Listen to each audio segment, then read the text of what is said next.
Phone তো সবাই ব্যবহার করেন, তা আপনাদের ফোনগুলোকে, আপনাদের স্মার্টফোনগুলোকে, আপনাদের সফটওয়্যার ফোনগুলোকে ভালো রাখবেন কী করে? চলুন আসুন সেই সব নিয়ে আজকে একটুখানি আলোচনা করা যাক। তো আমরা তো সব সময় ফোনের কোয়ালিটি, আমাদের গিফট কী দিই, এইসব নিয়ে আনবক্সিং ভিডিও করতেই থাকি। তো আজকে আমাদের থেকে মানে আমাদের যারা অডিয়েন্স আছে তাদের বলি, ফোনগুলো আপনারা ভালো রাখবেন কী করে। কিছু কিছু উপায় কিন্তু অনেকেই এটা জানতে চায় যে ফোন ইউজ করলে করা হয়। হ্যাঁ একদম, তাহলে কিন্তু ফোনটা আরও লংজিভিটি বাড়ে। আমরা কখনোই চাইবো না কি আপনার ফোনটা আমাদের থেকে নেওয়ার পর ফোনটা খারাপ হয়ে যাক, ঠিক আছে? আপনারা যখন ব্র্যান্ডেড মানে প্রিমিয়াম ফোনগুলো কেনেন, যেসব ফোনের সঙ্গে আজকাল চার্জার দেয় না, আপনারা কি করেন, কম দামে একটা চার্জার নিয়ে গিয়ে সেই চার্জার দিয়ে ফোনটা ইউজ করেন। এতে কিন্তু ফোন খারাপ হওয়ার সম্ভাবনা অনেক বেড়ে যায়, ব্যাটারিটা নষ্ট হয়ে যায় তাড়াতাড়ি। আচ্ছা, আর এটা হেলথ, আমরা দেখেছি অ্যাপেলের ক্ষেত্রে যারা ডুপ্লিকেট চার্জার ইউজ করেন তাদের ব্যাটারি হেলথ কিন্তু হুড় করে নামতে থাকে, ঠিক আছে? তো আপনারা আমি সবসময় বলবো আপনাদেরকে, আপনারা অরিজিনাল চার্জার ইউজ করুন। যেই ব্র্যান্ডের ফোন নেবেন সেই ব্র্যান্ডের অরিজিনাল চার্জার ইউজ করবেন, তাতে ফোনটা ভালো থাকবে। একদম, আপনারা নিজেরাও দেখবেন যদি ওপো ভিভোর ফোনের চার্জার দিয়ে যখন আপনি স্যামসাংয়ের ফোন চার্জার দেবেন, ওয়াট একই থাকলেও কিন্তু চার্জ অনেক স্লো হয়, ঠিক, কারণ ওটা ঠিকভাবে পারফর্ম করতে পারে না। ঠিক, তো কেন পারে না সেই বিষয়ে পরে কথা বলবো। তো আজকে আমার যেটা অভিজ্ঞতা আমি সেটা দিয়ে শেয়ার করছি। যেই ব্র্যান্ডের ফোন থাকবে আপনি সেই ব্র্যান্ডের চার্জার, অরিজিনাল একদম দেবেন, চার্জ অনেক ফাস্ট হবে এবং বারবার চার্জ কিন্তু প্লাগ করবেন না। যখন চার্জটা শেষ হয়ে যাবে তখন আপনারা চার্জারটা খুলে নিন। ওভার চার্জিংও করবেন না ফোনে, মানে 100% হয়ে গেল তারপর আমি সারা রাত ফেলে রাখলাম, তাতেও ফোন নষ্ট হয়, তাতেও ব্যাটারি ক্ষতি হয়ে যায়। হ্যাঁ, যদিও এখন অটো কাট থাকে, তবুও অনেক ফোনেই অটো কাট আছে, তবুও আমার মনে হয় যখন 100% হয়ে যাবে তখন চার্জটা খুলে নিলেই ভালো হবে। আর লাগলে দিনে 2-3বার চার্জ দিন, কিন্তু ওভার চার্জিং করবেন না, এতে আপনার ফোন ক্ষতিগ্রস্ত হবে। তো এখন প্রত্যেকেই কী করে, ফোনে কভার লাগায়। তো কভারগুলো লাগালে না দেখা যায় এইসব জায়গায় দেখুন ধুলোগুলো জমে যাচ্ছে। তো এই ধুলোগুলো যখন আমরা ক্লিন না করবো না, ধুলোর মধ্যে একটা ধার থাকে, হাত দিয়ে দেখলে পরে বোঝা যাবে। তো এই বডিটা কিন্তু স্ক্র্যাচ করে দেয় আস্তে আস্তে। আচ্ছা, তো যখনই আপনার স্ক্র্যাচ চলে আসবে, ডেন্ট চলে আসবে, আপনি যখন কোনো ফোন, আপনি আমার কাছে আসুন বা আপনার পাড়ার যে কোনো দোকানেই যান না কেন, আপনি যখন এক্সচেঞ্জ করতে যাবেন তার ভ্যালু কিন্তু অনেক কমে যাবে। আচ্ছা, তো আপনারা কি করতে পারেন, আপনারা করতে পারেন ফোনটাকে ক্লিন করবেন, এটা একটা অভ্যাসে পরিণত করতে হবে। আর যদি সেটা না থাকে আপনারা ব্যাকে ল্যামিনেশন করে নিন। এখন ওই হিবড়ি জিবড়ি ল্যামিনেশন সবার পছন্দ না, একদম ক্রিস্টাল ক্লিয়ার ল্যামিনেশন পাওয়া যায়। যদি কোথাও না পাওয়া যায় আপনি আমাদের বলবেন, আমরা জোগাড় করে দেবো।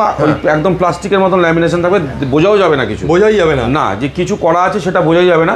তো সেগুলো আপনারা করে নিন, তাতে আপনার ফোনে ডেন্ট আসবে না। ডেন্ট না আসলে কিন্তু আপনি যখনই এক্সচেঞ্জ করবেন তখন আপনার ভ্যালুটা অনেকটাই বেড়ে যাবে। একটা ডেন্ট ফোনের মানে ভ্যালুর থেকে একটা মানে ক্লিন ফোনের ভ্যালু অনেক বেশি হয়। আচ্ছা, তো আপনারা এটা ট্রাই করুন, যখন এক্সচেঞ্জ করবেন এর ভ্যালু অনেক বাড়বে। তো আরেকটা পয়েন্ট বলি ফোনের, আপনারা যখন আছে না চার্জে দিয়ে আমরা ফোন ইউজ করি, রাত্রে শুয়ে, এখন প্রত্যেকেরই বাড়ির মানে বেডের কোনায় প্লাগ সিস্টেম থাকে, তো এটা খুব ক্ষতিকারক। এতে মানে ভয়ঙ্কর কিছু বিপদও আসতে পারে।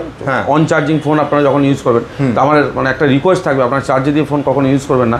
আর একটা জিনিসও করবেন না, ফোন যখন খুব ওভার হিট হয়ে যাবে তখন ফোনকে একটু রেস্ট দেবেন, নাহলে কী হবে, আপনার ডিসপ্লেটা আস্তে আস্তে ড্যামেজ হয়ে যাবে। ওকে, ডিসপ্লেটা বার্ন হতে থাকবে, দেখবেন আপনার ডিসপ্লেতে যেই ব্রাইটনেসটা থাকে সেই ব্রাইটনেসটা আস্তে আস্তে নষ্ট হয়ে যায়। এই যে ব্রাইটনেসটা এখন দেখা যাচ্ছে, এটা আস্তে আস্তে রেডিশ হয়ে যাবে। আচ্ছা, এটা কিন্তু ফোনের কোম্পানির দোষে হয় না, আজকালকার ডিসপ্লেটা মানে মেইনটেনেন্স ঠিক করে হয় না বলে এগুলো হচ্ছে। একদম অতিরিক্ত হিটিংয়ের প্রবলেমে মানে গরম হয়ে যাচ্ছে, আমরা সেই অবস্থায় হয়তো গেম খেলছি বা কোনো মুভি দেখছি, তো সেই তখন আস্তে আস্তে আস্তে কন্টিনিউ এরকম চলতে থাকলে কিন্তু আস্তে আস্তে ডিসপ্লেটা বার্ন হয়ে যাবে, রেডিশ ভাব হয়ে যাবে। তখন আপনি এক্সচেঞ্জ করতে গেলে কিন্তু ভ্যালু অনেক কম পেয়ে যাবেন। আজকাল এটা অনেক ফোনেই আমি প্রবলেমগুলো দেখতে পাচ্ছি। তো আপনারা এই জিনিসটাকে একটু খেয়াল রাখবেন, ফোনটাকে একটুখানি কুল করে দেন আপনি আবার ইউজ স্টার্ট করুন, তাতে আপনার ফোনে কোনো প্রবলেম আসবে না, ডিসপ্লে কখনোই রেডিশ ভাব আসবে না। এবার কি হয়, অনেকের ধারণা থাকে ফোন যখন কিনি আমাদের ক্যামেরা খুব ভালো থাকে, যে 1 থেকে 1.5 বছর পর কি ক্যামেরাটা খারাপ হয়ে যায়। তো কেন হয় ওটা, কেন হয় তার কারণই ওটা, আমরা যখন অতিরিক্ত গরমে ফোন ইউজ করি, মানে ওভার হিটেড ফোন ইউজ করি, তখন কি হয়, ডিসপ্লেটা আস্তে আস্তে বার্ন যখন হয়ে যাচ্ছে, আমি যখন কোনো ফটো ক্যাপচার করছি তখন কিন্তু ওই ভিউটা আমার ভালো লাগছে না। আচ্ছা, ক্যামেরা কিন্তু ক্যামেরার জায়গায় ঠিকই থাকে, ডিসপ্লেটা খারাপ হয়ে যাচ্ছে, ডিসপ্লেটা খারাপের জন্য ভিউটা কিন্তু আমাদের ভালো লাগে না। এই জন্য কিন্তু অনেক কাস্টমারের ধারণা থাকে কেনার সময় তো আমার ঝকমক করছে, 1-1.5 বছর পর তো কিছুই থাকবে না, 2 বছর পর তো কিছুই থাকবে না। মানে মেইনটেনেন্সের উপরও কোয়ালিটি ডিপেন্ড করছে। তো ফোন কিনলেই হবে না, মেইনটেনেন্সটা তো আর আমরা করে দেবো না বা কোনো দোকানদার আপনাকে করে দেবে না। ফোন তো আমরা বিক্রি করবো, ডিসকাউন্ট দেবো, গিফট দেবো, কিন্তু ওই কাজগুলো কিন্তু আপনাকেই করতে হবে। তো এটাও একটা খুব গুরুত্বপূর্ণ পয়েন্ট, সেটা শেয়ার করলাম। তো আরেকটা কথা বলি, তো এই যে যখন আমাদের কাছে ফোনে যখন আপডেটগুলো আসে, অ্যাপ্লিকেশন আপডেটগুলো আমরা কী করে অ্যাভয়েড করে যাই। তো এক্ষেত্রেও কিন্তু ফোনের অনেকটা স্লো হয়ে যায়, ল্যাক হয়ে যায়, হ্যাং ল্যাক হওয়া শুরু করে।